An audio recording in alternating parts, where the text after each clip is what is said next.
인도불교 다시 보다 오늘 17번째 강의입니다.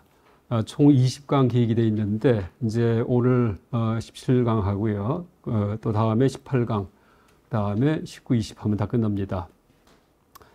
오늘 강의 이제 제목이 불교 인식 논리학의 성립과 이론 이렇게 이제 제가 잡아봤는데, 보통 불교 인식 논리학을 그 전문 용어로 인명학이라고 얘기를 합니다. 인명학. 한번 보겠습니다. 여기 보면은요, 이제 동아시아 전통에서, 동아시아에서 이제 한문으로 인명학 이렇게 불렀습니다.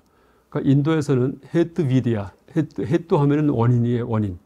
헤뚜가 이제 원인입니다. 원인 결과할 때 원인입니다. 또 이제 어떤 결론, 근거할 때 근거가 되기도 하고요. 그러니까 비디아는 이제 이거 학문이라는 뜻입니다. 학문, 비디아할 때 학문입니다.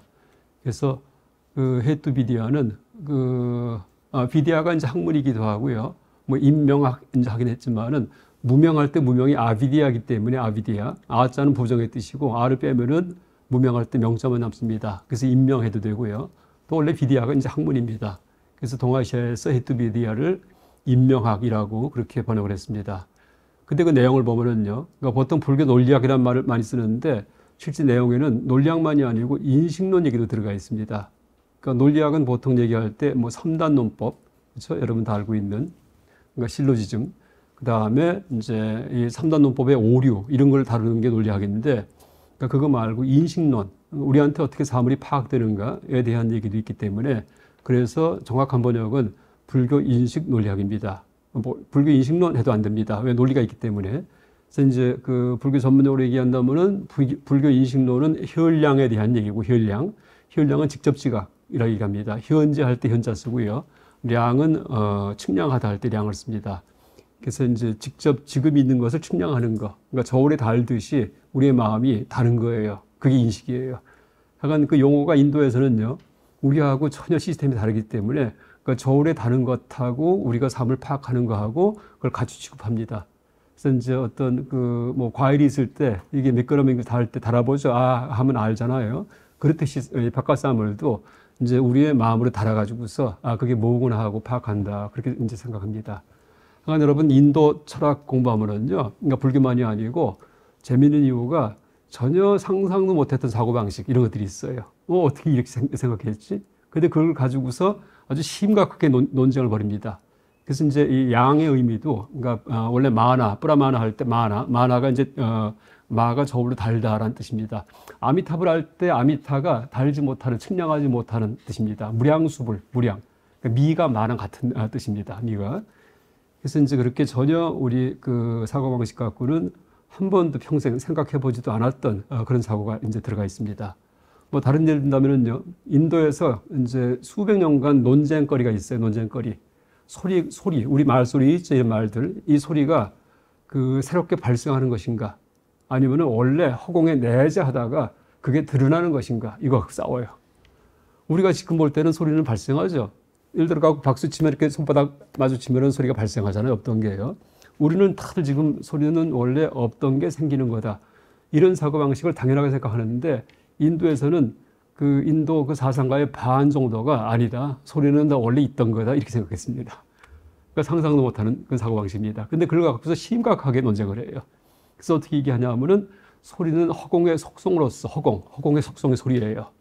그래서 이제 그 소리는 영원하다. 왜? 만져지지 않기 때문에. 마치 허공처럼 그렇게 얘기를 합니다. 허공 못 만지죠? 근데 영원하잖아요, 허공은요. 허공은 부서지지 않거든요. 무상하지 않거든요.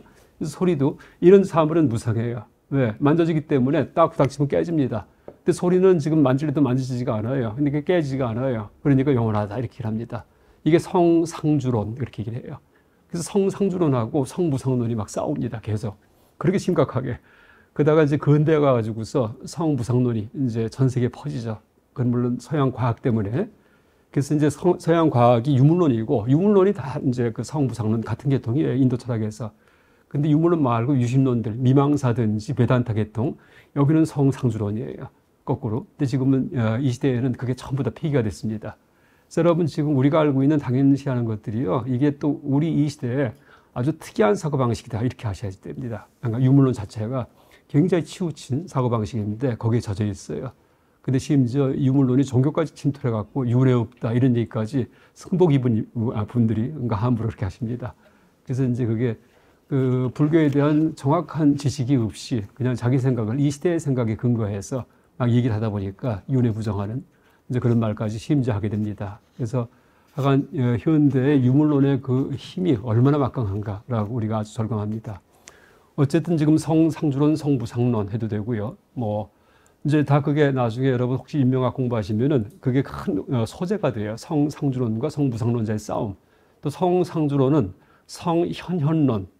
그러니까 현은 뭐냐 하면은 그러니까 드러나는 것이다. 그러니까 허공에 내재하다가 드러난다. 이게 성현론이에요. 그 성상주론과 이제 현현론이 같은 계통이에요. 같은 말입니다. 또 성무상론은요, 소리는 무상하다, 변한다. 그 다음에 소리는 발생한다. 성발생론과 성무상론, 이게 또 같은 계통입니다. 그래서 이 두 가지가 아주 그 막강한 세력이 돼가지고서 이 논쟁집이 지금도 뭐 아직까지 남아있죠. 그게 엄청난, 그러니까 여러 권의 책으로 그러니까 기록이 남아있습니다. 근데 이제 지금 사고방식과는 전혀 다르죠. 어쨌든 그런 식으로 지금 인명학이라는 명칭도 그러니까 측량하다라는 이제 그 현량, 비량, 그러니까 현량은 직접 측량하는 거. 그러니까 요새 말로 얘기한다면 직접 지각, 퍼셉션. 그러니까 비량은 뭐냐 하면은 빗대서 측량하다. 다시 말해 추리. 요새 말로 얘기한다면은 인퍼런스에 해당하는데 그때 전부 다 량자를 씁니다. 량자. 그러니까 저울에 물건을 다는 것처럼. 근데 이제 그 내용은 현량론은 불교 인식론이고 비량론은 불교 논리학이다. 현량과 비량을 합해서 얘기하기 때문에 그러니까 제목을 인식 논리학 이렇게 잡았다라고 이해하시면 되겠습니다. 그 다음에 이제 인물은 뭐 가장 대표적인 인물이 진나, 디그나가.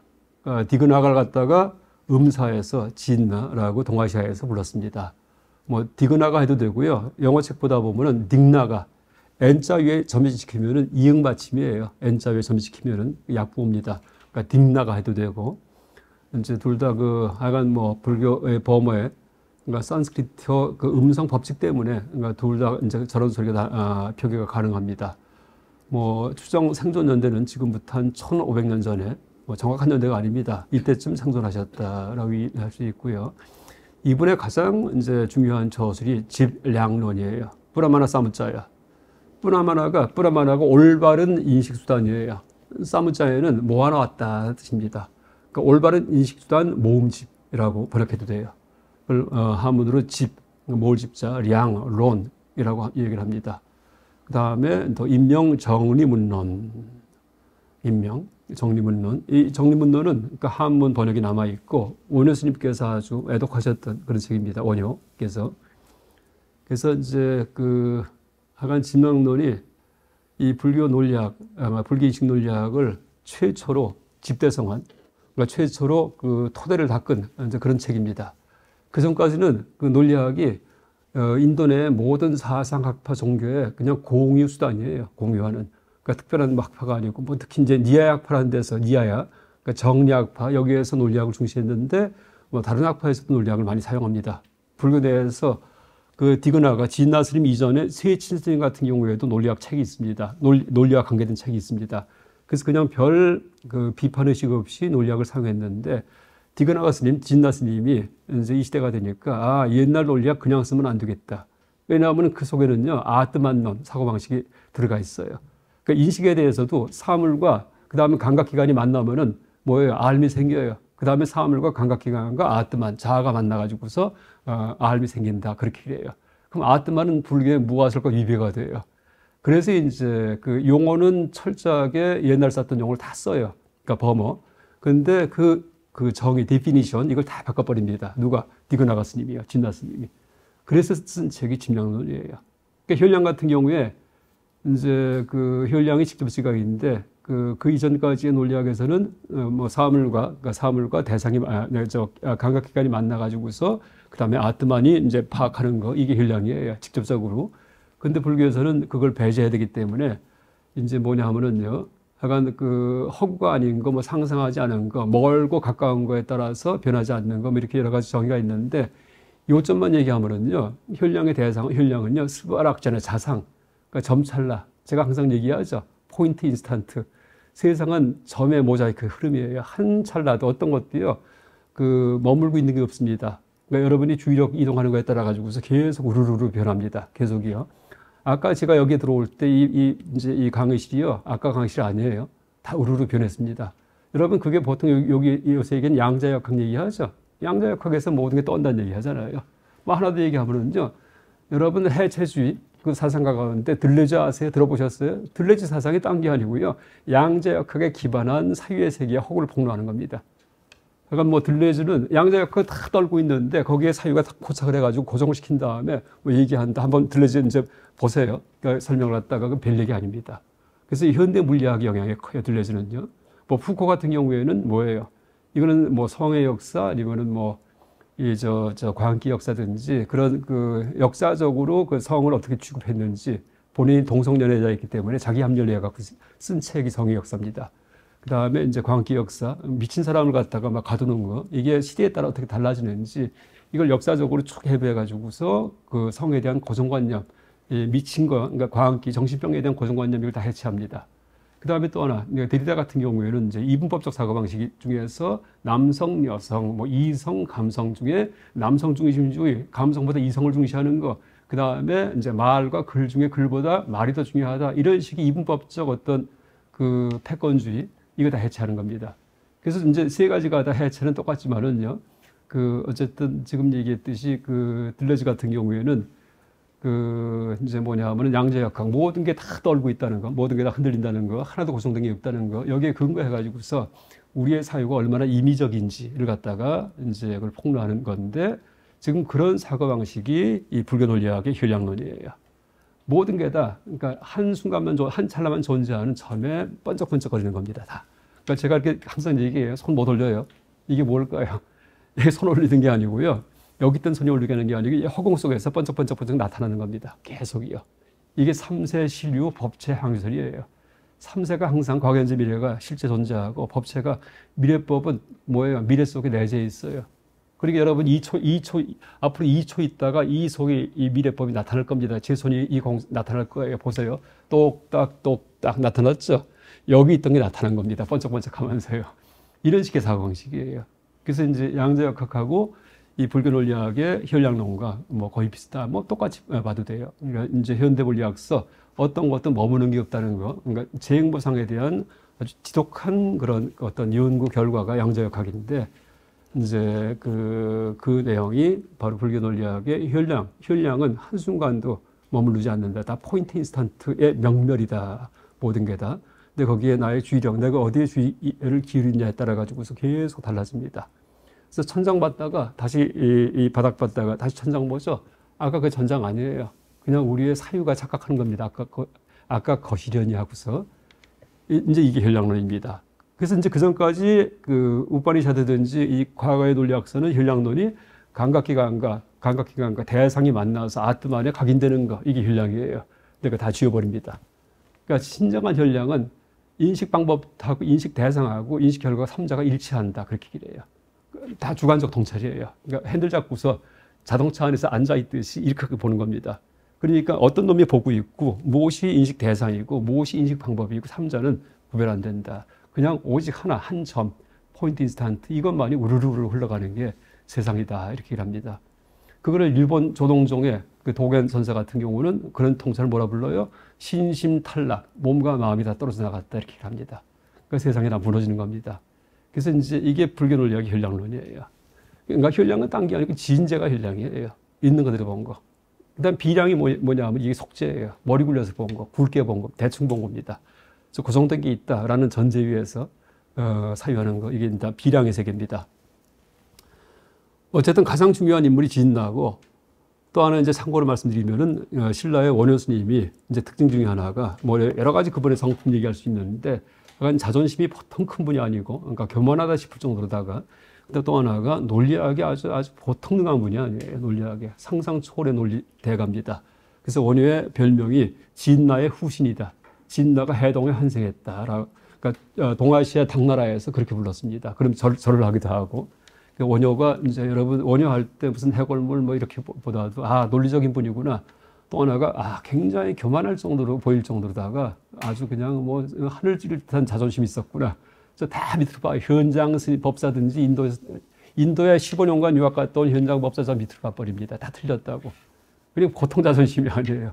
원효가 그때가 삼국통일기예요. 그 다음에 당나라가 침공할 때 무찌르잖아요. 근데 제가 항상 얘기할 때 그 정도 사상가가 있었기 때문에 신라 사람들이 목숨 바쳐갖고 당군 정도는 하고서 다 무찌릅니다. 당나라가 그 당시 세계 최강이에요. 그러니까 문명, 군사, 경제 모든 면에서 유럽 될 게 아니에요. 그 당시에 동시대에서. 근데 그걸 무찌른 나라가 신라입니다. 그때 원효가 있었습니다. 그러니까 김유신도 대단하지만은 약간 그런 사상가가 버티고 있으니까 자신감이 생기죠. 뭐 그렇게 볼 수 있습니다. 약간 원효가 그러니까 진나의 후신 이것도 하나 참조로 그렇게 알아두십시오. 그래서 원효할 때 여러분 굉장히 자존심이 큰 분이고 그 다음에 논리적으로 뛰어난 분이고 또 하나 있어요. 남이 얘기했던 거 따라하지 않아요. 그래서 제가 별명을 짱구 이렇게 그랬습니다. 좀 불쌍한 말이지만은 진짜 짱구 같은 분이에요. 그래서 이제 이 반야경 같은 경우에도 이 대마하바람일다경 종요 썸머리 abstract를 쓰시는데 종요 그러니까 종지의 요점 이런 뜻입니다. 이제 그런 저술 중에 이걸 갖다가 반야경 종요 이렇게 안 해요. 대해도경 종요 이렇게 부릅니다. 클대자 맞아요. 대품반야경이니까. 그다음에 해는 반야예요. 반야인데 마하반야를 갖다가 대해 그다음에 바람일다 도 이렇게 바꿔버립니다. 그래서 남들은 안 쓰는 말 갖다 일부러 써가지고서 그렇게 이제 그 제목을 삼고 또 하나 논리 가지고서 현장 비판하고 하는 그런 논법이 하는데 전부 다 상상도 못했던 남이 쓰지 않았던 비유 같은 거 이런 걸 써가면서 얘기를 해요. 야 이분 진짜 진짜 독창성 절대 남 흉내내지 않는 거 벤치마킹 절대 안 하는 거 그러니까 조고 각하예요. 조고 각하 원효가. 그래서 우리가 원효 계승한다고 할 때 앞으로 이제 오히려 그런 면 실제 그분이 어떤 분이었나 그러니까 민족적 자존심 아직도 좀 우리 찌질한지 알죠? 그러니까 항상 선진국에서는 이게 입에 배 있어요.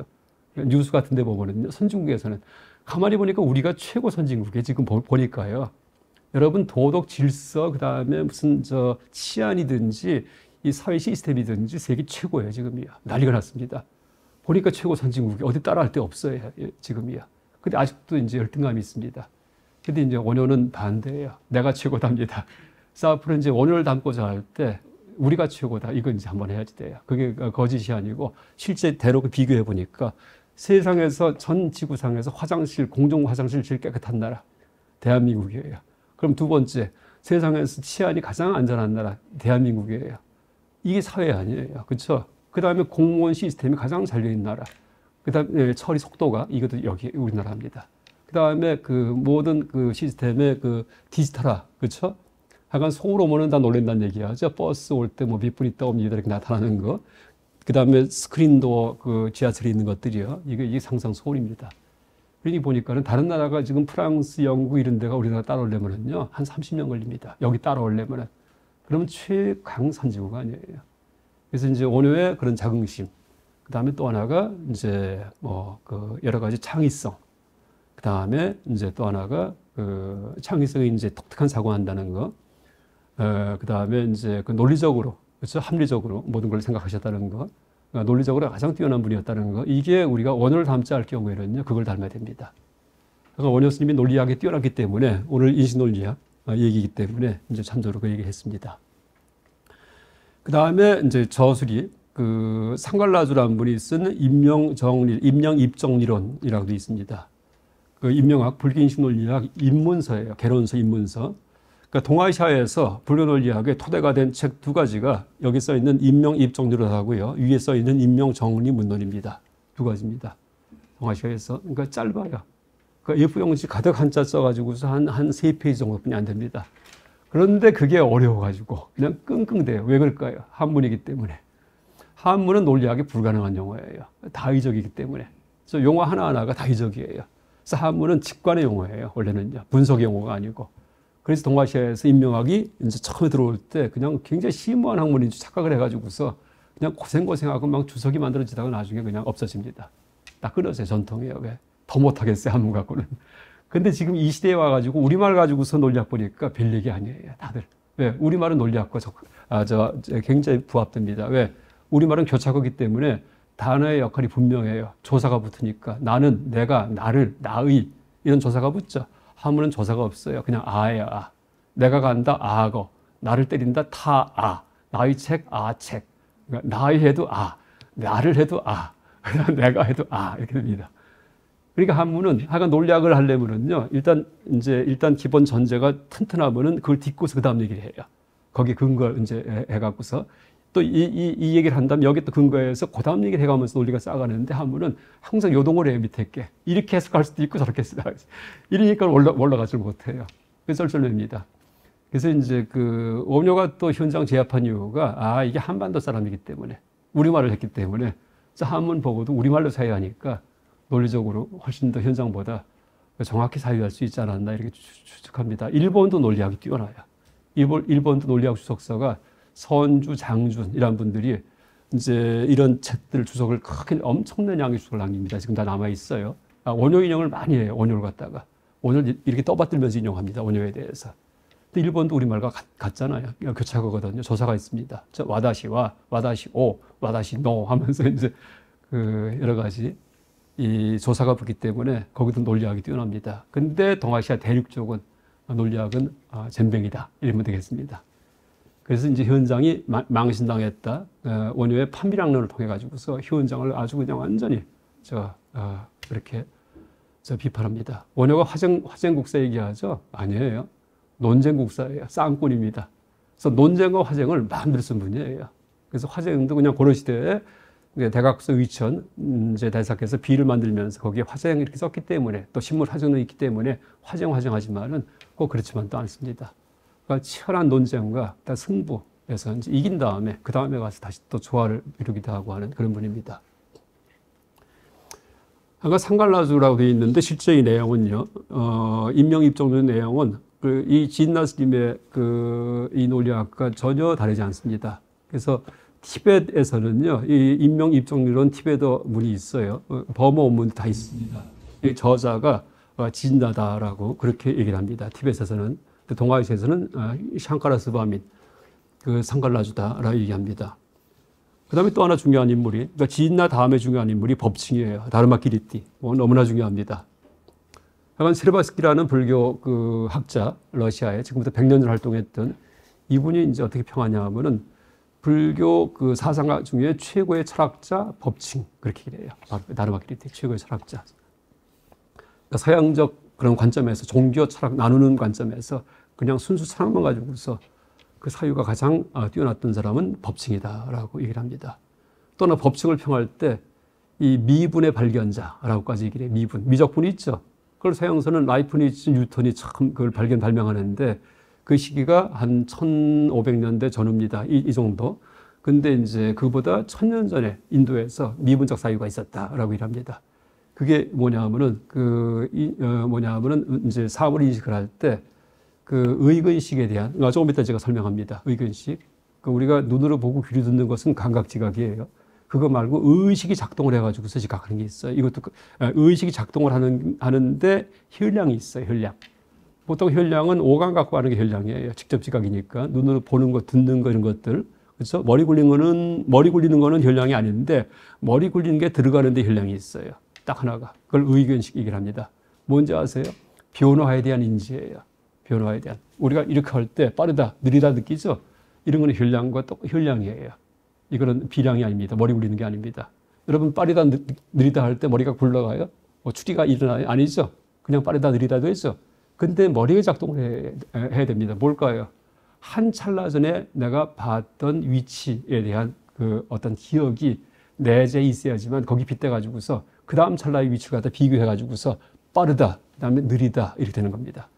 그러니까 한 찰나 전의 위치에 대한 기억은 의식에 있는 거 아니에요. 그러니까 한 찰나 전의 위치에 대한 기억을 뭐라 부르냐면요, 그걸 의근 이렇게 부릅니다. 그러니까 안근은 여기 있고 이근은 여기 있는데 의근은 어디 있냐 하면은 그건 물질이 아니고 바로 앞 찰나의 육식이다 그렇게 합니다. 육식. 근데 그게 미분적 사유예요. 미분. 그러니까 디퍼런셜이 미분이거든. 디퍼런셜. 그러니까 디퍼런스가 차이예요. 차이. 차이를 계산해내는 게 미분이에요. 차이를 계산해내는 거. 그러니까 변화량. 보통 변화량 계산한다는 얘기를 하는데 여러분 다 미분기계예요. 그러니까 모든 생명체는 미분기계다. 라는 말을 치르바스키 러시아 철학자가 벌써 100년 전에 부디스트 로직 책에서 하고 있습니다. 근데 미분 과정이 바로 불교의 이제 인식 과정과 똑같다라고 얘기를 합니다. 여러분 뭐 음악 듣고 뭐 그다음에 무슨 뭐 자동차 지나가는 거 빠르다 느리다 이런 거 파악하는 거 움직임 파악하는 거 이거 다 매 순간 미분하고 있습니다. 여러분의 마음이요. 다 미분 기계입니다. 그래서 이제 이 법칙의 서술 니아의 빈도 이거는 뭐 우리말 번역도 있고 뭐 영어 가장 연구가 많이 된 책입니다. 범어 원문이 다 남아 있고요. 그다음 뿌라마나 마르티카 양평석 혹은 석량론이라고 번역하기도 합니다. 가장 중요한 문헌인데 아직 완역이 안 돼 있어요. 아직 그러니까 일부 번역들이 부분을 합니다. 양이 방대하기 때문에. 삼반다 파리샤 이것도 아주 재미있는 책인데 이 관계에 대한 고찰이에요. 관계. 근데 관계는 실제하지 않는다. 삼반다가 관계예요. 이 반다가 여러분 데일밴드 할 때 밴드예요. 밴드. 본드. 밴드 있죠. 밴드 이렇게 붙이는 거. 그렇죠? 그래서 이제 반다가 그 함께 붙이는 거. 그러니까 관계라고 릴레이션 이렇게 번역을 합니다. 릴레이션.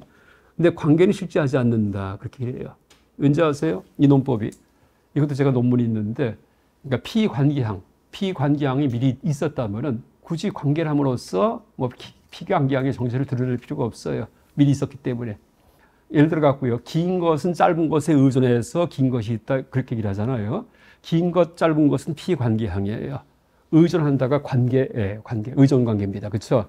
근데 만약에 긴 것이 짧은 것에 의존해서 서로 이제 그렇게 존재하는 거다. 원래 있는 게 아니다 할 경우에 그런 말을 할 경우에 보세요. 긴 게 짧은 게라는 말을 먼저 했죠.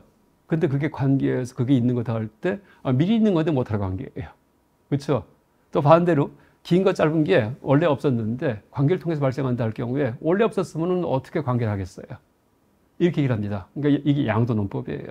긴 게 짧은 게 있었으면은 굳이 관계에서 자기 정체를 드러낼 필요가 없다. 미리 있기 때문에. 그렇죠? 또 미리 원래 없었다면은요. 관계 자체가 불가능하다. 피관계항이 존재하지 않기 때문에. 이런 논법입니다. 그래서 이 삼반다 파릭샤는 철저하게 중간 논법이에요. 용수에. 그래서 용수의 중론적 그 논법이 그대로 들어갑니다. 그러니까 다르마키리티 논리학의 토대가 바로 중론이에요. 근데 오스트리아 비엔나 대학에 지금 뭐 논리학의 대가죠. 스타인켈러라는 학자가 있는데 이 사람 논문에서 이 사람 다르마키리티 전공입니다. 평생을 다르마키리티만 연구한 사람인데 용수의 영향을 하나도 볼 수 없다. 그렇게 쓴 게 있어요. 그래서 제가 논문 쓸 때 그 사람 비판하기 위해서 이 사람이 이렇게 썼는데 스타인켈러가 내가 보니까 이 책이 바로 용수의 영향이다라고. 또 하나 디그나 같은 경우에도요. 철저하게 이 중관학의 토대 위에서의 논리학이에요. 그것도 오늘 제가 마지막에 아포아 얘기할 때 말씀드리겠습니다. 그래서 이제 하간 서양 불교학자가 역할을 많이 하지만은 기초적인 거 우리가 이제 엄밀히 보면은요, 잘못된 얘기 많습니다. 아까 그런 거 하나하나 집어낼 때 아주 기쁩니다. 그래서 이제 또 하나 이제 권세용 박사, 다르마키리티 전공입니다. 근데 우연히 찾아왔다가 개인적으로 하는 얘기가 제가 썼던 논문, 삼반다 파릭샤와 중론이라는 논문이 있는데 이거 보고는 충격받아갖고 그다음부터 공부했다는 얘기 하더라고요. 그래서 내용 보니까는 권세용 박사 우리나라 다르마키리티 중에 최고입니다. 그러니까 젊은 학자인데. 젊지도 않죠. 50대 넘었으니까. 그래서 이제 어쨌든 삼반다 파릭샤라는 그 내용에는 중관학의 영향이 들어가 있다. 요 정도만 하나 이제 아시면 되겠습니다. 그래서 불교 논리학이지만은 이게 중관학과 무관한 게 아니고 철저하게 앞의 시대의 그런 공사상과 중관학의 토대 위에서의 논리학이다. 이렇게 보시면 되겠습니다. 그 다음 법상. 이분은 이제 책이 많은데 대개 주석이에요. 니아의 빈도 띠까. 이것도 다 지금 영어 번역 다 돼 있고 일본어, 우리말 번역 다 돼 있습니다. 다르마키리티의 니아의 빈도에 대한 이제 주석서입니다. 정리일적론. 니아야 할 경우에는 올바른 논리예요. 빈도 할 경우에는요 물방울이라는 뜻입니다. 그러니까 온갖 논리를 갖다가 물방울 하나에다가 이제 다 비치듯이 그렇게 요약했다는 얘기입니다. 여러분 인도 여자들 보면 여기에다가 이렇게 뻘겋게 칠하죠. 요 이름이 뭐죠? 빈디. 빈디지 힌디어로도 빈디 합니다. 이게 빈두예요. 빈두. 그러니까 범어는 빈두, 힌디어는 빈디 이렇게 합니다. 그래서 이제 물방울이라고 이제 보면 되겠습니다. 하여간 물론 이 책 말고도 많이 있는데 그냥 주로 연구되는 것만 제가 소개했습니다. 자, 아까 얘기했던 혈량, 비량. 이제 보세요. 혈량은 직접 지각, 퍼셉션, 비량은 이제 추리, 실로지즘, 인퍼런스. 위에 써 있는 거는요, 혈량에 대한 다르마키리티 법칙의 정의예요. 혈량은 4가지인데, 감각지. 이거 우리가 알고 있는 겁니다. 두 번째가 의근식.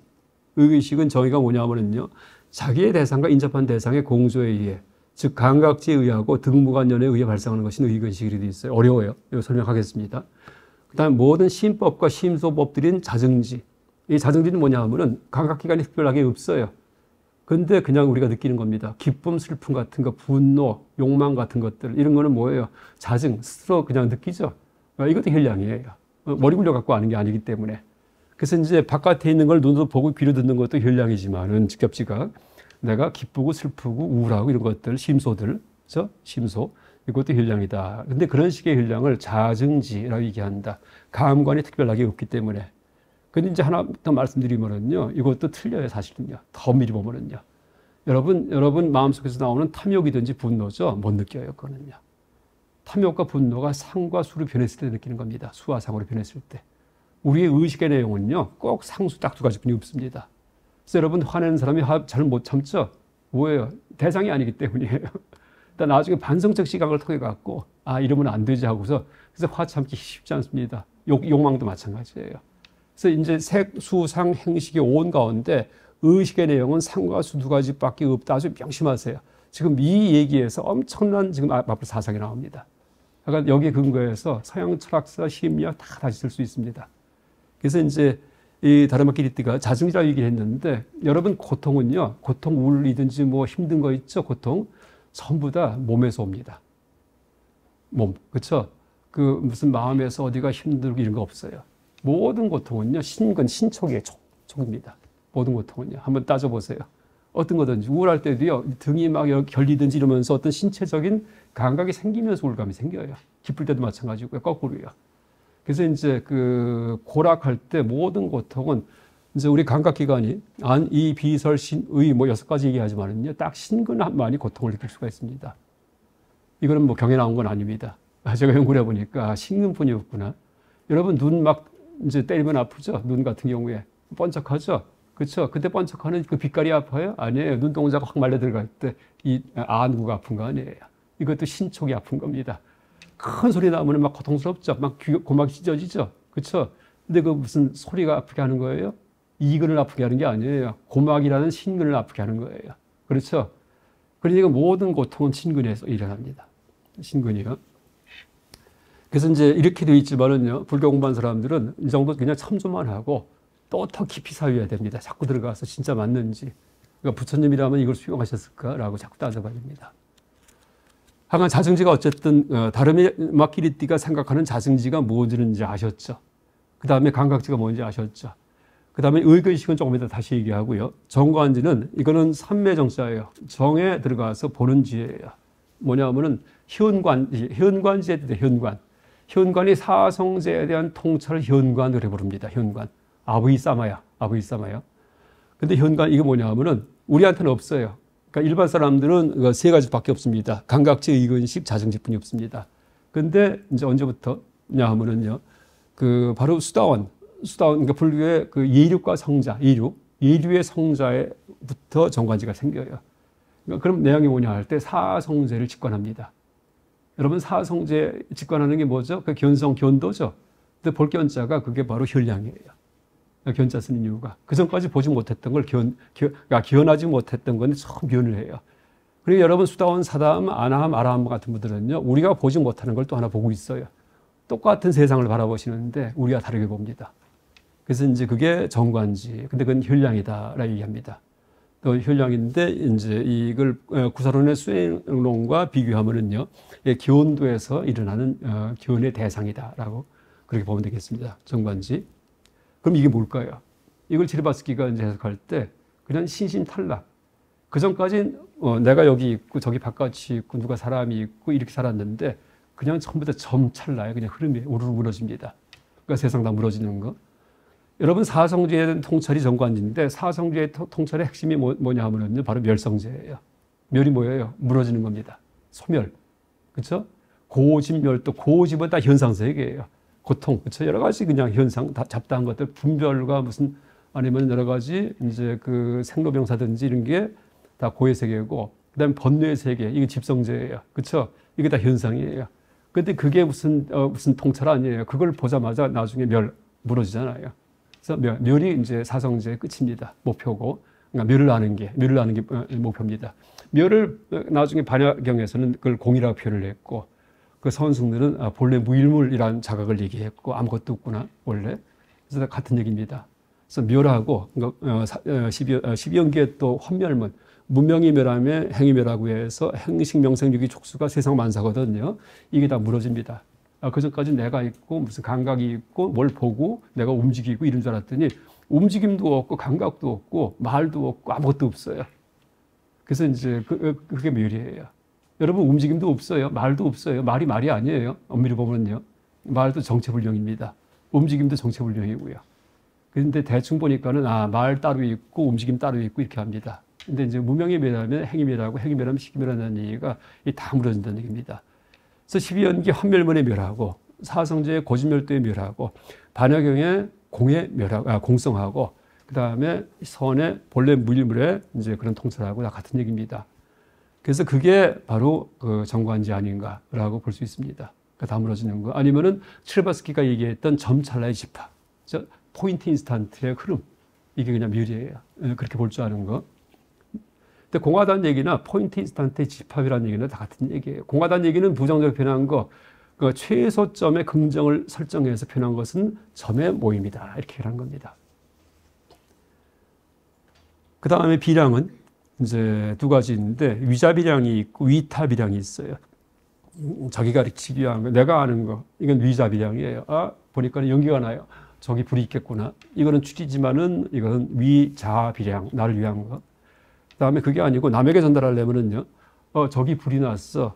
연기가 있기 때문에. 왜냐하면은 연기 있는데 불이 있어. 마치 아궁이처럼 이렇게 말로 표현하거든요. 3단 논법. 그러니까 3단 논법으로 표현된 비량이 위타비량이에요. 3단 논법으로 표현된 비량.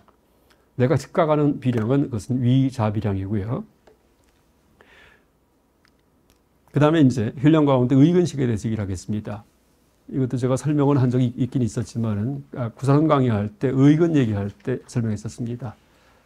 자, 정의가 이렇게 되어 있습니다. 자기 대상과 인접한 대상의 공조에 의해, 자기 대상은 지금 나한테 감각되는 겁니다. 인접한 대상은요, 바로 앞 찰나에 내가 느꼈던 거. 그래서 이제 이 손이 이렇게 지나갈 때, 바로 앞 찰나에 손이 여기 있었어요. 근데 지금 찰나 여기 와 있어요. 그러니까 자기 대상과 인접한 대상, 이 기억에 남아있죠. 여기 있다는 게. 이거의 공조에 의해서. 여기 있던 게 일로 왔구나 하고 이제 알죠. 다시 말해, 감각지에 의하고, 감각지는 지금 이거예요. 그러니까 손이 이렇게 갈 때. 그 다음에 등무관연에 의해서, 등무관연이 뭐냐면요, 바로 앞 찰나에 있던 조건이에요. 여기 있는 이겁니다. 그러니까 말을 한 번 더 되풀이하는 거예요. 등무관연이 인접한 대상이고, 감각지가 자기 대상이에요. 그죠? 한번 되풀이하는 겁니다. 자기 대상과 인접한 대상의 공조에 의해, 즉 감각지에 의하고 등무관연에 의해서 발생하는 것은 의근식 이런 뜻입니다. 그러니까 지금 내가 느끼는 걸 갖다가 그냥 느끼는 게 아니고요. 앞에 있던 상태와 비교해 갖고 이 의미가 결정된다는 얘기예요.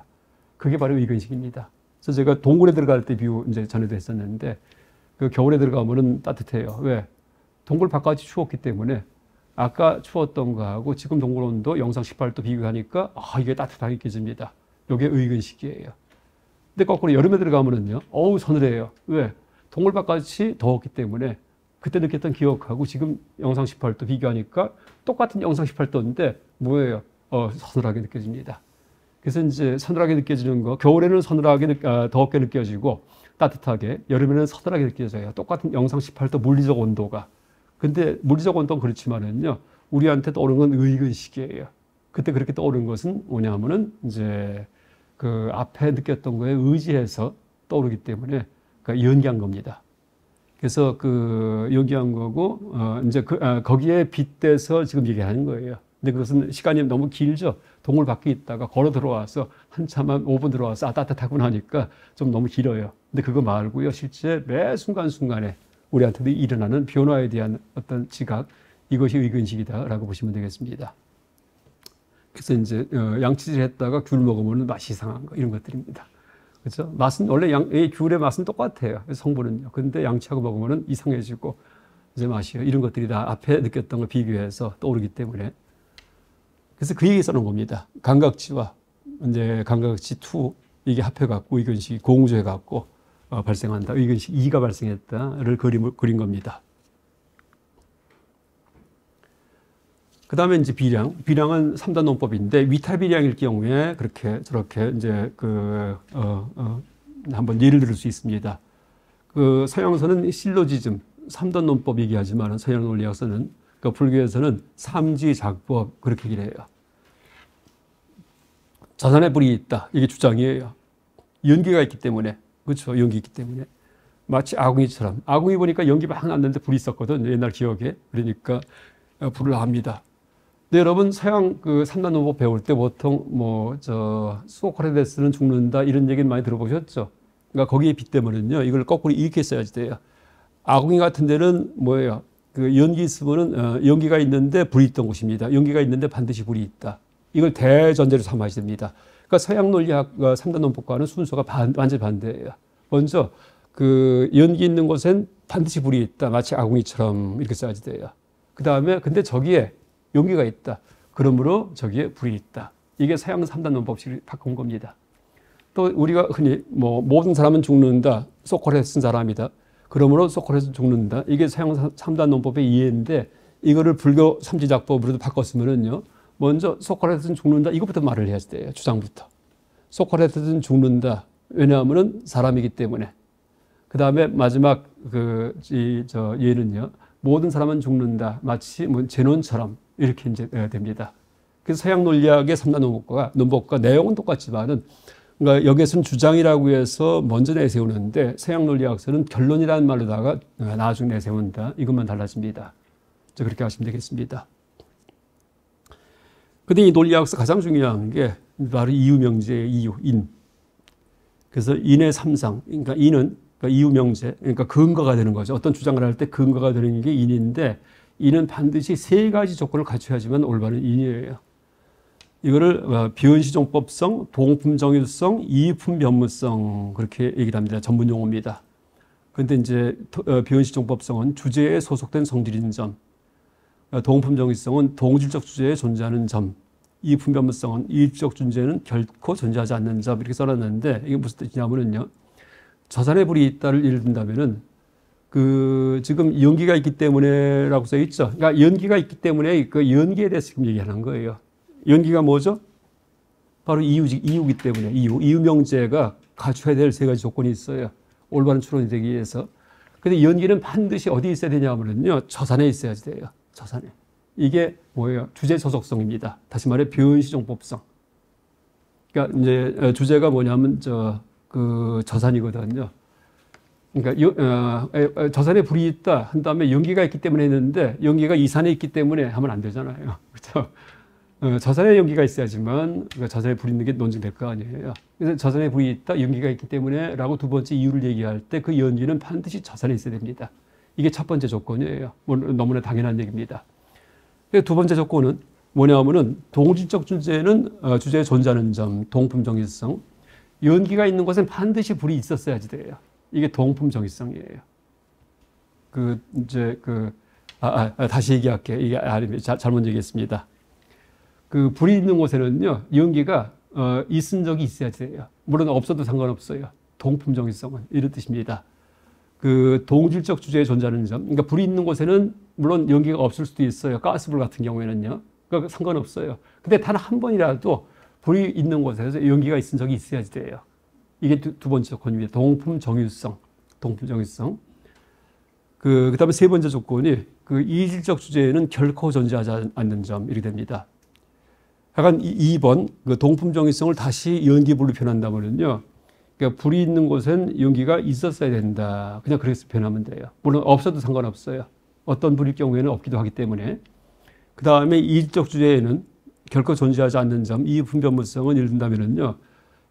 불이 없는 곳에는 결코 연기가 없어야지 돼요. 이게 이익품변무성입니다. 그래서 불이 없는 곳에는 절대 연기가 없어야 됩니다. 단 하나도. 그래서 이 세 가지 조건을 만족하면은 이제 무엇이요? 이유, 연기라는 그 이유, 근거, 인이 이럴 경우에 삼지작법은 올바른 삼지작법이다라고 그렇게 합니다.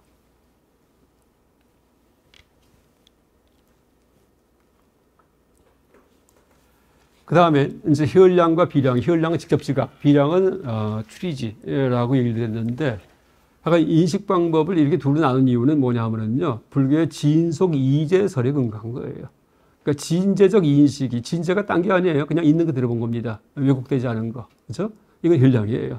여러분, 감각할 때 왜곡되지 않잖아요. 근데 왜곡될 수 있는 것은 머리 굴릴 때 왜곡될 수 있습니다. 비량. 이거는 잘못 생각할 수 있기 때문에. 그래서 왜곡되지 않은 게 현량인데, 이게 진제예요. 그 다음에 이제 속죄적 인식이 비량이에요. 속죄. 그러니까 남들과 약속의 체계 속에서 서로 말 나눌 때 쓰는 그런 생각들, 이게 다 비량의 세계입니다. 그래서 이 디그나가가 인식 방법을 현량과 비량의 둘로 딱 정리한 그 근거는 불교의 이제설에 근거한다라고 또 이해하셔도 되겠습니다. 현량의 대상은 자상인데, 자상, 스바락샤나 자상. 이게 체르바스키는 이 자상을 포인트 인스탄트라고 번역을 했어요. 포인트 인스탄트, 점찰나. 각각의 몰과에 따라서 인식된 모습의 차이가 있는 대상, 그것이 바로 자상이다. 그것만이 승의적 존재다. 승의적이 뭐냐 하면 진제적 존재다라는 뜻입니다. 파라마르타가 진제입니다. 진제. 참된 존재다. 신류는 실질적 작용 능력을 특징으로 삼기 때문이다. 그러니까 또 실질적인 작용이 있어요. 공능이 있고, 이게 현량이에요. 여러분, 불도요, 현량의 불이 있고, 그 다음 비량, 생각 속의 불이 있습니다. 머릿속의 불은 비량의 불이에요. 근데 이 실제 현량의 불은 이 손대면 뜨거워서 돼요. 근데 비량의 불은요, 뜨겁지가 않아요. 개념의 불이기 때문에. 그렇죠? 그렇게 봐도 돼요. 그러니까 개념으로서의 불은 비량된 거고, 개념으로서, 저 산에 보니까 연기가 막 나와요. 저기 불이 있겠구나 할 때, 뭐예요? 불이 떠올랐죠? 그거는 비량된 겁니다. 그렇죠? 개념으로서. 근데 그게 아니고 앞에 불이 있죠. 이건 현량된 거예요. 내가 불을 보고 있죠. 가까이 가면 막 뜨거워요. 데요. 그래서 이제 같은 불이지만은 데는 불이 있고 전혀 데지 않는 불이 있어요. 그러니까 데지 않는 불은 비량의 불이고 데는 불은 현량의 불이다. 이렇게 봐도 되겠습니다. 자상이 아닌 다른 것은 공상인데, 공상은 요새 말로 푼다면은요, 이게 보편, 그러니까 유니버설, 제네럴리티, 그것은 비량의 대상이다라고 써 있습니다. 현량은요, 이것은 파티큘라. 보통 서양 철학에서 파티큘라, 유니버설 이렇게 나눕니다. 특수 보편. 근데 이제 이 차이점이 뭐냐 하면은 서양의 그 특수의 보편은요, 특수 보편 체계에서 항상 바뀌어요. 예를 들어 갖고요, 동물이 보편이죠, 동물. 그러면 동물 속에 뭐가 있죠? 소, 개, 말, 돼지, 호랑이, 다 동물이죠. 이게 특수예요. 그렇죠? 근데 그게 아니고 개가 또 특수였는데 개가 보편이 될 수 있어요. 그럼 그 밑에 특수가 뭐죠? 도베르망, 무슨 요크셔 테리어, 그 다음에 치아와 이런 식으로 특수가 또 됩니다. 그렇죠? 그 다음 또 치아와가 보편이 되면은요, 치아와 밑에 또 여러 가지가 있어요. 털이 검은 거, 작은 거, 큰 거, 별게 다 있죠. 이런 식으로 보편과 특수가 위를 바라보면은 특수가 되고 밑을 바라보면은 보편으로 변합니다. 똑같은 어떤 개념 자체가. 이게 원래 보편 특수의 하이어라키, 그러니까 위계입니다. 원래가. 그러니까 서양 철학이든지 인도 논리학도 똑같아요. 그렇게 얘기해요. 근데 불교 논리학은 달라요. 특수는요, 딱 하나밖에 없어요.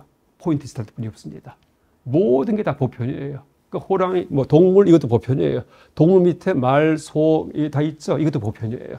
말 밑에 보면은 얼룩말도 있고, 무슨 검정말도 있고, 조랑말도 있죠. 이것도 보편이에요. 다 보편이에요. 어디에서? 불교 논리학에서 그렇게 얘기를 합니다. 그러니까 모든 개념질은 다 보편이에요. 그럼 특수는 뭐냐 할 때, 뭐예요? 우리의 주의력과 함께 수반하는 그 한 점, 요거 하나만 특수입니다. 그게 바로 자상이고, 포인트 인스턴트고, 매 찰나 변해가고 하는 그것만 특수입니다. 그래서 스바락샤나 특수 이런 말을 똑같이 쓰긴 쓰지만은 정의가 달라집니다. 그러니까 그전까지 논리학서 썼던 용어를 그대로 쓰지만은 불교 논리학에 와서는 그 의미가 변한다는 얘기예요. 전부 다 불교적으로 개조해버립니다. 그러니까 공사상과 연기법과 무화사에 근거해서 다 바꿔버립니다. 그래서 디그나가 너무나 위대한 분입니다. 아까 디그나가 논리학 보면은요, 아주 경탄을 금치 못합니다. 어떻게 이렇게 바꿨는지. 용어는 똑같이 쓰는데, 아까 말씀드린 겁니다. 또 하나가 이제 인식 방법과 인식 결과, 인식 대상 세 가지가 다 똑같아요. 인식 이제 결과가 따로 있고, 방법이 인식 수단이 있고, 인식 대상이 있고, 눈이 있고, 감각 대상이 있고, 이렇게 나누지 않아요. 여러분 실제 불교에서 중간학 공부할 때 우리 얘기했잖아요. 그러니까 시각의 세계에서 눈이 없죠. 왜? 눈이 자기를 못 보기 때문에. 그런 얘기 했죠. 그러니까 시각의 세계에서 실제 눈이 따로 있고, 대상이 따로 있고 하지가 않아요. 엄밀히 보니까. 근데 우리가 머리 굴려갖고 눈이 이쪽에 있고, 저기가 시각 대상에 대해서 눈으로 본다, 이렇게 말을 붙이죠. 허구의 세계예요.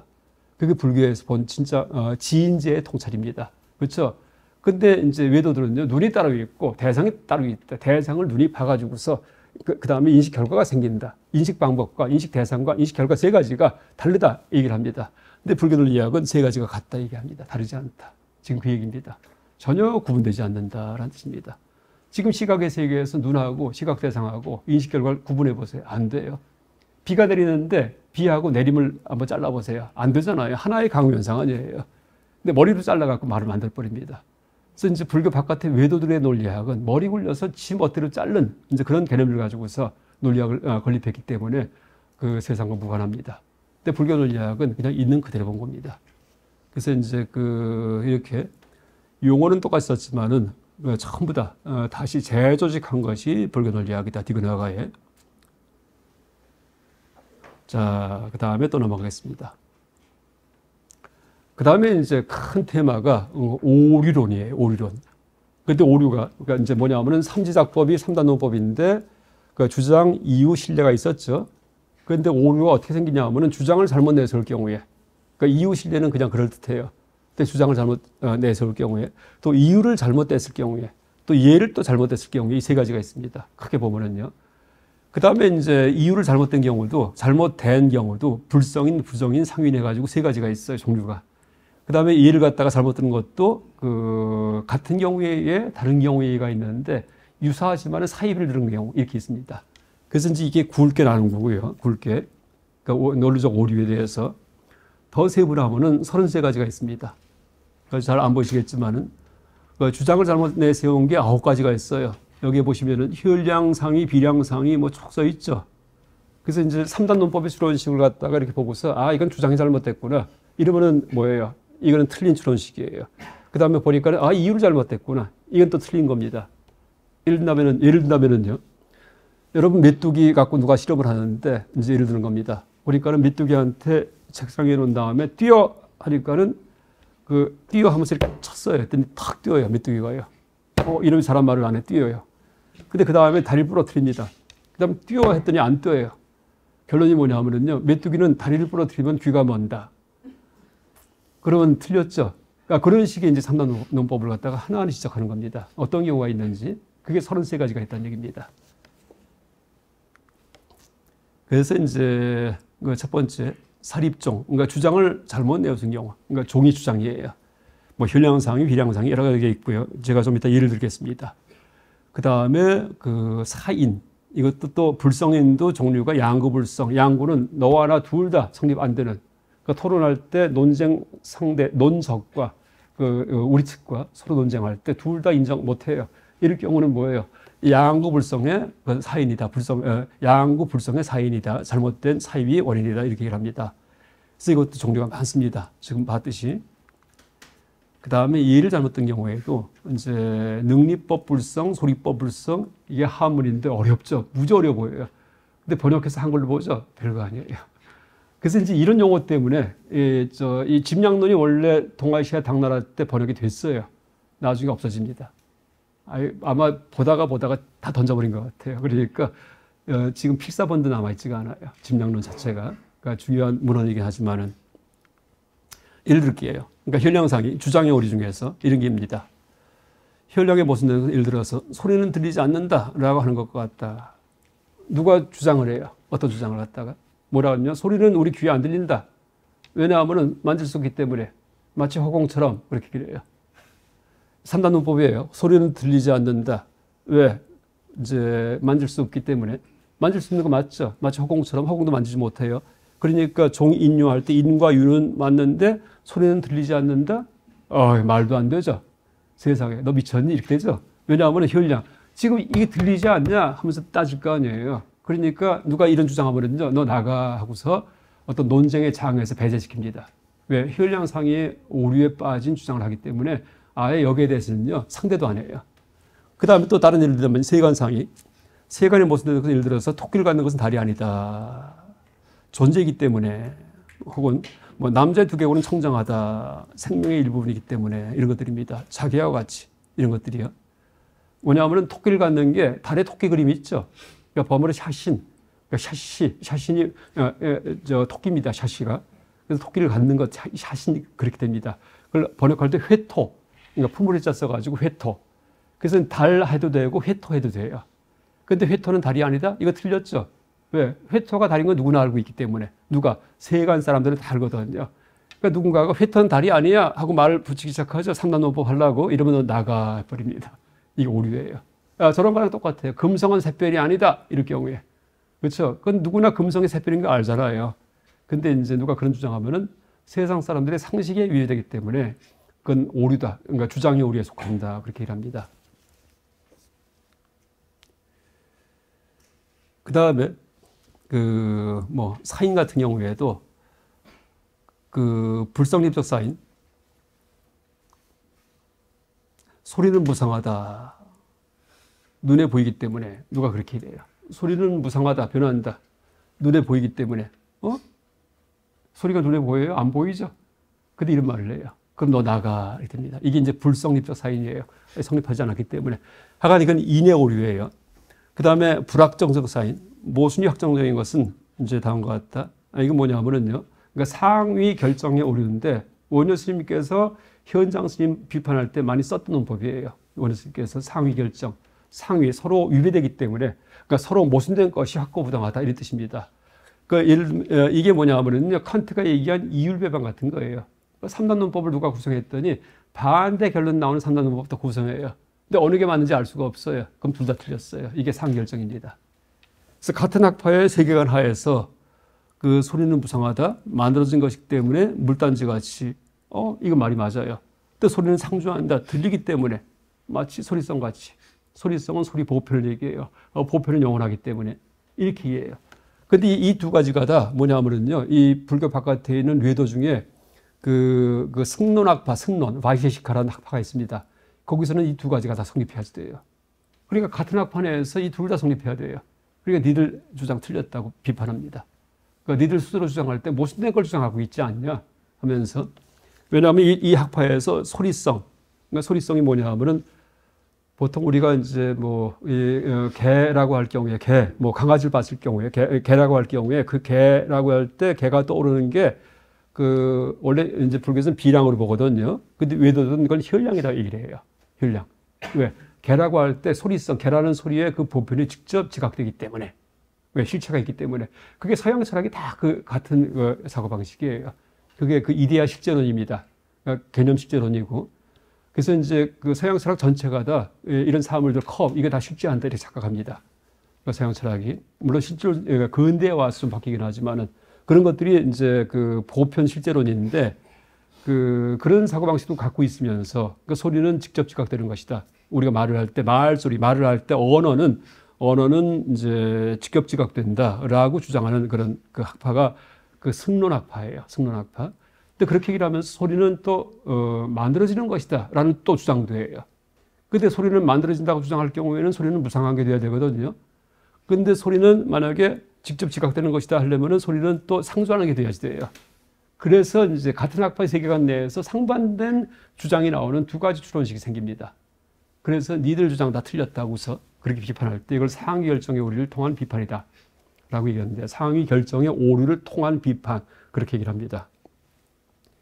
원효 스님이 현장 스님의 유식비량 비판할 때, 유식, 모든 게 다 마음이 만든 거다 이제 하면서 여러 가지 논법을 쓰거든요.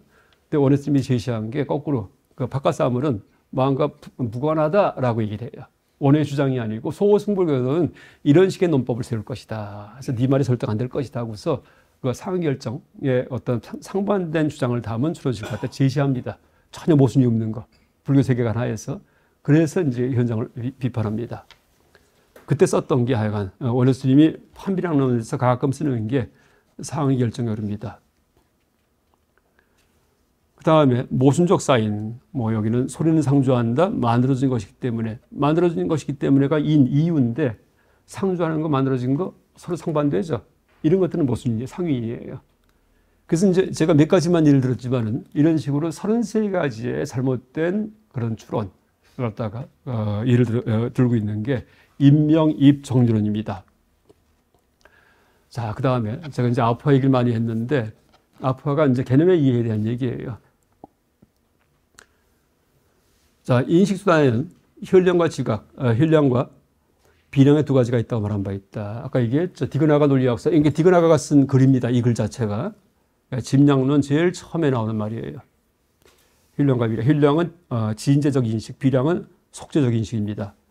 그런데 어떤 사람들은 증언이라고 해서 제3의 인식단이 있다라고 그렇게 주장한다. 근데 이제 디그나가가 이렇게 비판합니다. 증언은 그러니까 증언이 뭐냐 하면요. 이걸 다른 말로 성언량이라고 얘기를 합니다. 성언량. 그러니까 인식수단은 혈량, 비량, 성언량 세 가지가 있다. 이렇게 주장하는 학파가 있었습니다. 또 세친 같은 경우에도요. 이렇게 얘기를 했어요. 성언량을 인정을 했어요. 세친 책에 보면은. 근데 디그나가가 성언량은 별도의 인식수단이 아니고 이거는 다 비량에 포함된다. 말을 통한 인식 같은 경우에도 이게 별도로 분리할 게 아니고 그 추리를 통한 인식과 같은 성격의 것이다라고 디그나가가 얘기를 합니다. 그게 아포아론이에요. 근데 어떻게 인식되느냐? 타의 배제를 통해서 아니아 아포아, 아니아가 타고요. 아포아가 배제예요. 타의 배제를 통해서 그 말의 의미가 인식되기 때문에 그 과정은 추리와 다르지 않다라고 얘기를 합니다. 이게 이제 아포아 사상인데 이게 난제 중에 난제예요. 제가 이걸 진짜 30년 전부터 이게 해결하다가는 티베트 번역만 있고 티베트 번역뿐이 없었습니다. 그러니까 도저히 난삽해서 알 수가 없어요. 그러다가 드디어 그러니까 1984년도에 그 북경에서 이제 오스트리아 학자를 갖다 초청을 해요. 그게 어떤 논문에 나왔어요. 그러니까 이 집량론에 그 버머 원문이 섞여 있는 주석이 발견됐습니다. 주석서가. 그래서 이제 그게 어디에 그 공지가 되니까 그 오스트리아 비엔나 대학이 세계 불교 논리학의 중심지거든요. 아주 최고입니다. 그쪽이. 거기 학자들이 북경을 찾아갔어요. 그때 87년도에 그 사본의 사진을 갖다 봤습니다. 그 다음에 그걸 얻어가 갖고 와서 한 20년 연구해가지고서 한 2000년대 초반부터 교정본이 나오기 시작을 했어요. 그러다가 2009년도에 드디어 집량론의 아포아장, 그러니까 제5장이거든요. 아직 번역 전혀 안 돼 있습니다. 번역 안 돼 있고 교정본만 몇 개 나와 있고 아직도 다 작업 안 끝났습니다. 그 세계 최고의 불교학자, 논리학 전문가들이 나눠갖고 일본의 이제 가치라 쇼류, 일본 최고의 불교학자입니다. 이 사람이 4장인가 맡아서 하고 있고, 그 다음에 1장은 호스트 라직인가 하는 사람이 있어요. 이건 비엔나 대학 이제 그 연구자고, 옛날에 한국에 왔었습니다. 얼마 전에 왔었습니다. 저랑 잘 압니다. 제가 경주에서 한번 특강 한번 이제 뭐 부탁해서 간 적이 있습니다. 근데 이분이 1장을 갖다 교정을 했고, 그 다음에 5장을 올레 빈드라는 사람이 박사학위 논문에다가 다 해놨어요. 2009년도에 나왔습니다. 학위 논문이. 제가 그 얘기를 듣고 너무나 적어가고 그 다음부터 매달렸습니다. 여기에다가. 근데 지금 벌써 15년 지났는데 요새 와서 이제 겨우 실마리 풀렸어요. 하다가 도저히 범어가 나왔는데도.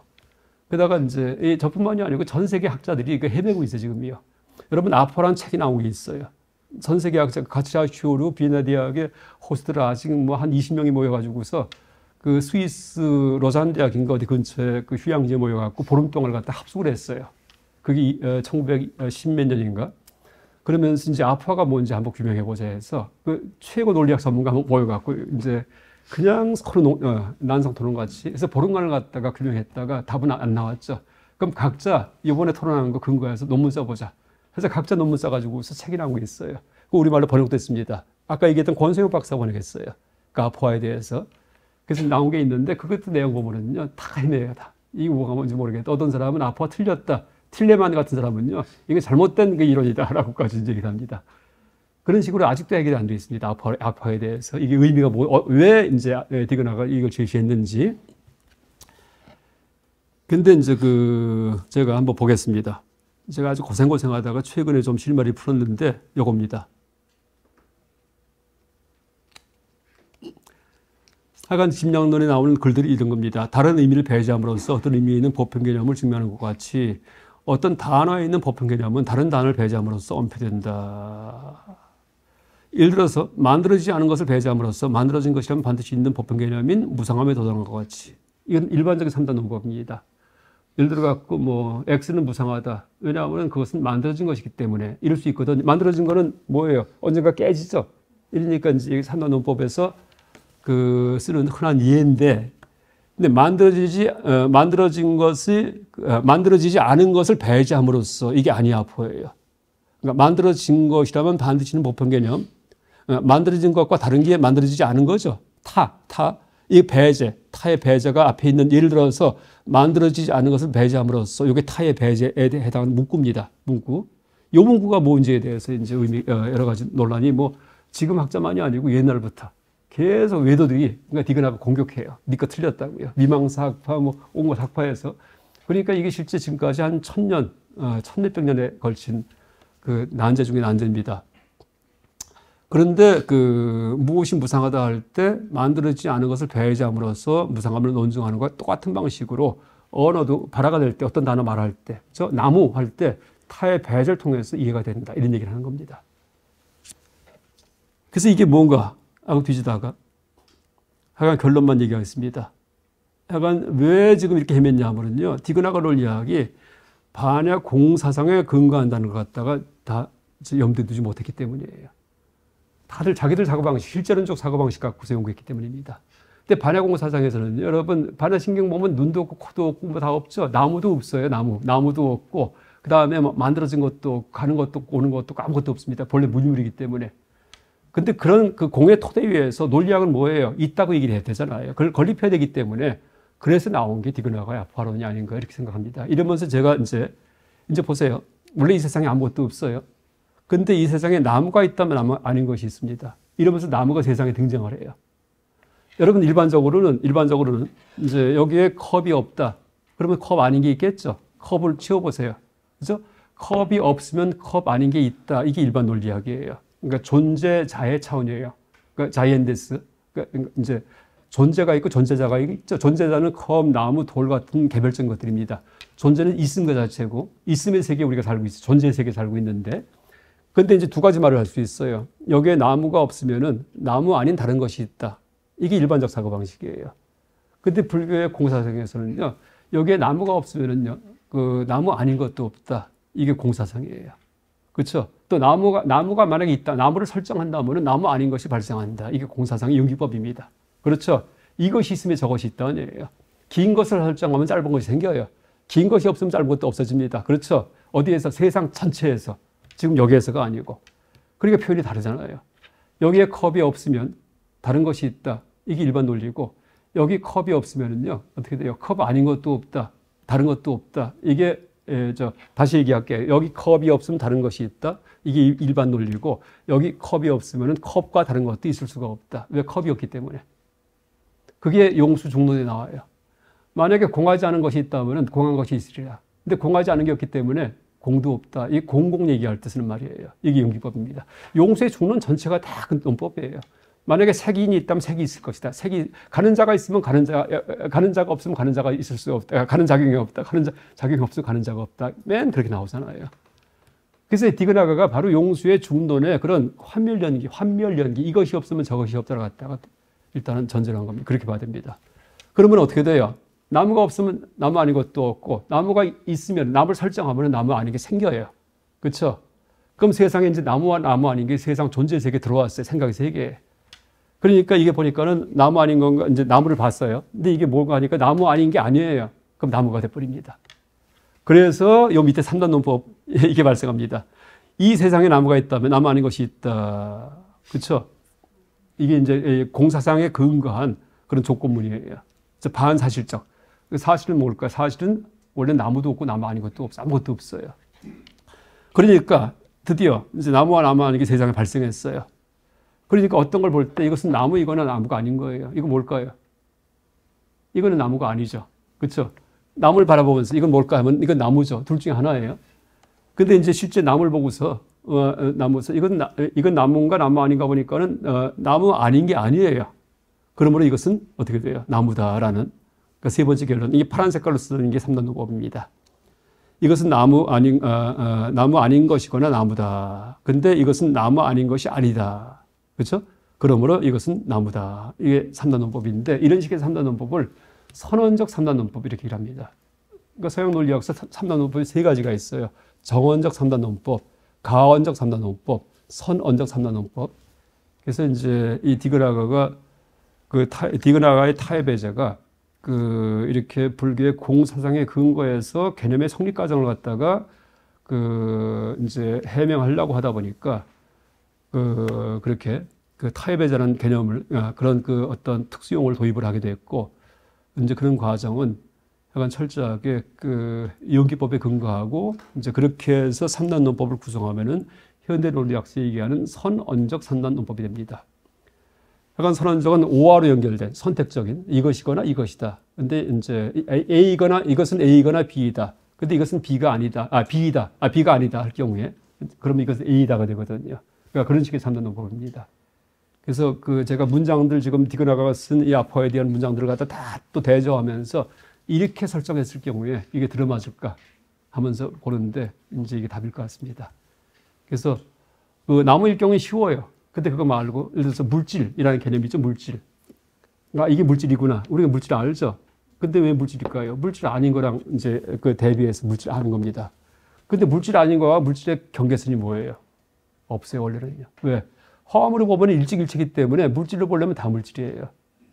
또 물질 아닌 거로 보면 다 물질 아니에요. 다 마음일 수도 있고요. 그러니까 이건 물질이구나 하려면 벌써 그렇게 말을 하는 순간에 내가 선을 긋다는 얘기예요. 이렇게 물질과 물질 아닌 거에 경계를 나눈 겁니다.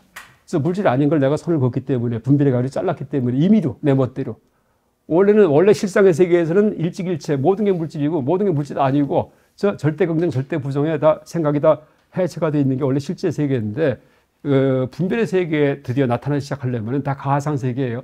허구의 세계. 허구의 세계에 이제 물질이라는 개념을 내가 쓰려면은요, 물질이 아닌 걸 전제를 해야 됩니다. 그래서 물질 아닌 게 있으면은 물질이 있다. 물질이 있으면 물질 아닌 게 있다. 그럼 세상은 물질과 물질 아니고 둘로 구성됩니다. 근데 지금 이걸 보니까는 내가 볼 때는 이건 물질 아닌 게 아니에요. 물질 아닌 걸 배제시켰죠. 물질 아닌 것. 그럼 이게 바로 물질이 됩니다. 그래서 이제 그런 식으로 그러니까 공사상의 근거에서 3단 논법 구성하려고 나온 이론이 아포하다라고 그렇게 이제 제가 최근에 요거 이제 결론 내리고서 천천히 다시 문장 대조하고 아마 이 책은 내년 봄쯤에서 나올 것 같습니다. 자, 불교 논리학. 약간 제가 어려운 얘기만 골라 합니다. 앞에 시작부터 아마 어려운 얘기 많았을 겁니다. 근데 그 이유가 뭐냐면요. 쉬운 얘기는 넘쳐나기 때문에. 그래서 저는 약간 혹시 나중에 우리 이제 나중에 유튜브 올라가긴 할 테지만은 구독자 수가 많고 많이 좋아하고 관심 없어요. 그러니까 듣고서 도움받을 분들이 있으면 됩니다. 옛날 타는 말씀에 불교학자는 불교 이제 소매장사하지 말고 도매장사하라고 그분 상사분들한테 얘기를 했어요. 소매장사 좀 하지 말라고. 여기저기 다니면서 떠들고 다니지 말고 근데 도매장사 큰 얘기 해버리면은 그 다음에 들은 분들 중에서 이해한 분들이 다시 퍼뜨리기 때문에 제대로 공부한 사람은 소매하지 말라 이렇게 하십니다. 그래서 이제 몰라 이게 도매가 될지 모르겠지만 약간 그냥 끝까지 갑니다. 끝까지. 네, 이상 강의 마치겠습니다.